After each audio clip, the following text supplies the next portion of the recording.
This programme is brought to you by UCL, London's global university.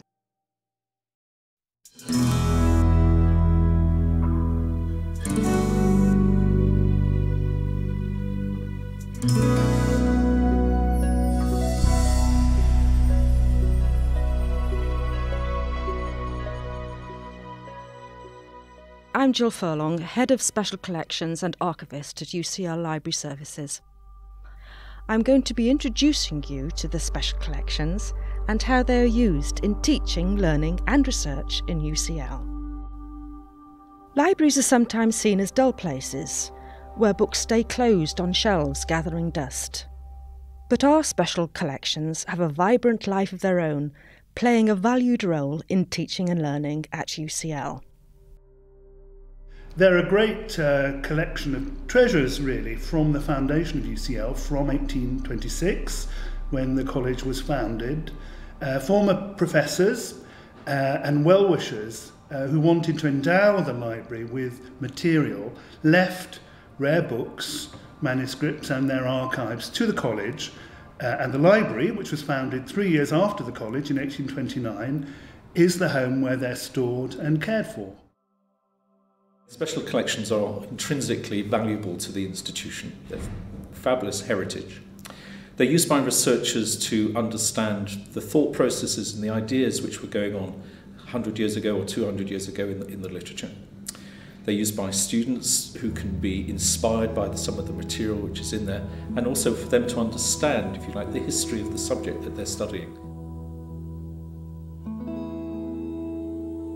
The collections have been growing organically since UCL was founded and now cover a vast range of subject areas. We hold some outstanding medieval manuscripts and early printed books, first editions, drawings, photographs, important social history archives, and much more in both the arts and sciences. I think for researchers in the history of science, the material in the special collections is, of course, absolutely central. And this collection is one of the best in science history in Britain, partly because UCL has been so important in the history of science. Some of them are unique. You won't find them anywhere else. Material like the Orwell Archive, for example, which is one of the major literary archives of the 20th century. That's very special. The collections are looked after by a team of librarians, archivists and conservators. We welcome visitors and are also happy to take material to lecture theatres and other venues. Our reading room is often used for classes. Talk about the creation of book bindings in what we might term the Western world. It's also a quiet place for study, with our staff on hand to help. This is an incredibly important, absolutely unique collection, but it's accessible. That's one of the key things with it. And the staff are very willing to help and help you discover other things, because I think it's exciting for them as well to have things that aren't often used, and they can then get involved in finding more things for you. We do a lot of work in listing and cataloguing our collections. We're beginning to digitise them to make them more available. And we find that through digital records and through digitised images that we make available on the web, this actually encourages people to come and look at the real thing. Yeah, they're very, very kind of strict about things normally when you go in to consult stuff, and so for them just to let us loose to play with them is a real privilege, yeah. Well, I mean, I think students these days get overwhelmed by web material and classic material in the library of textbooks and so forth. But it's really fabulous to be able to see some of the iconic pieces which have formulated science, and Newton's Principia is one example of that. And I know when students see Principia in the flesh, they can't believe that there is a real book which was published from the work of Newton, and they can be immediately in contact, if you like, across 4 centuries of academic endeavour. And it's inspirational and, I think, thrilling for the students to be able to see that. Many of the MA students are using libraries in a much more constructive and much more investigative way, and using manuscript materials. It's brilliant, all the the early books they have, that it's the earliest books I've ever seen in my life.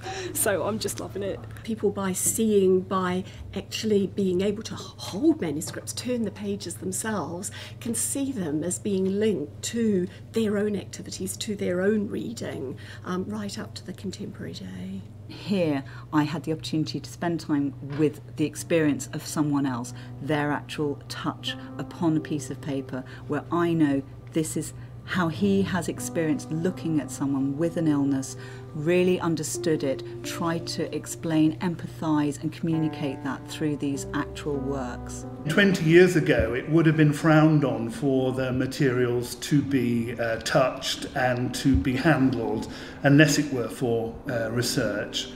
I think now we take a more lenient view. We take special precautions in terms of when we take material to exhibitions, and we allow handling classes to take place. I'm quite surprised actually that we're allowed to be so close to them and actually touch the book so much, because I expected it wouldn't be the case, I must admit, because they're obviously very valuable culturally and financially. There are two kinds of popular science book. There's the Origin of Species and there's all the others. And this was written as a popular science book. And this particular copy in the Special Collections was almost certainly given to Charles Darwin's cousin, Francis Galton, who founded the Galton Laboratory, who in some senses founded the modern science of human genetics, as well as founding, unfortunately, the non-science or the anti-science of eugenics. And it's really quite remarkable because it's been written on by, I think, Galton, I've just opened it by chance at the famous page when Darwin is talking about the struggle for existence and how elephants, if they were to continue to reproduce, would soon cover the earth. And here, I've never seen this before, this is Galton's writing. He's trying to work out a mathematical formula for how long it would take elephants to cover the earth. Now, that's really quite remarkable. The special collections that we have at UCL give a certain richness and quality to the depth of the scholarship which we're able to pursue at UCL. The thing about universities is that they are supranational, they're not international. And the more you can, to some extent, congregate people, because people bring ideas with them, and the more, in fact, you can attract people in, they can enrich their research by using materials here, go back. You know, that it seems to me is one of the almost invisible functions of universities, but I think it's one of the most important functions.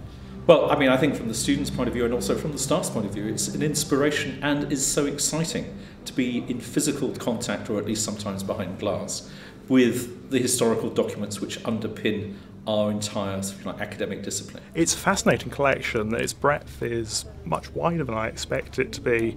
I'm very interested that it doesn't include the sort of levels of theology that you would expect in many other collections, so its focus is slightly different, which I think makes it quite unique. We'd like as many people as possible to have access to our remarkable collections, and we're reaching out beyond UCL in several ways. UCL is London's global university, and we have a mission to make our research, to make our teaching and learning materials available to as wide an audience as we can. The library has a big part to play in that, and to support that agenda, we're beginning to look at making our special collections materials available to schools and to colleges for their curriculum development. The special collections in some ways, to me, encompass what UCL has always been. In a way, and to be rather unkind, but I like being unkind in this particular instance, in the way that the libraries of Oxford and Cambridge do not. Because they were really accumulated, most of them, for show. We've got this and you haven't. And in the early days, of course, the books were never read. And I think our collections are not like that.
To find out more about UCL, please visit us at itunes.ucl.ac.uk.